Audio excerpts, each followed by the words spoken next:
திருவள்ளூர் மாவட்டம் பள்ளிப்பட்டு அருகே 5 இடங்களில் அமலாக்கத்துறை சோதனை நடைபெற்று வருகிறது. கூடுதல் விவரங்களை செய்தியாளர் மணிகண்டன் தெரிவிக்கலாம். மணிகண்டன், எந்தெந்த இடங்கள்ல யார் யாருக்கு சொந்தமான இடங்கள்ல இந்த சோதனை நடைபெற்று வருகிறது, எதன் அடிப்படையில் சோதனை நடைபெறுகிறது?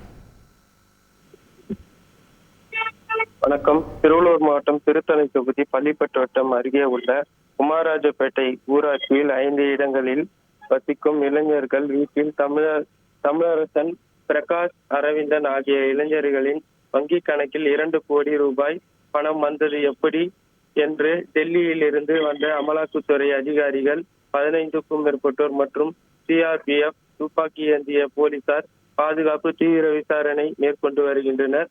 மேலும் குமாரராஜப்பேட்டை கிராமத்தில் வசிக்கும் தமிழரசன், அரவிந்தன் ஆகியோர்களிடம் 1,80,00,000 முதல் கட்ட விசாரணையாக பணம் எடுத்துள்ளார்கள். மேலும் அமலாக்கத்துறை சோதனையானது தொடர்ந்து நடைபெற்று வருகிறது. செய்திகளை உடனுக்குடன் தெரிந்து கொள்ள உடனே சப்ஸ்கிரைப் பண்ணுங்க.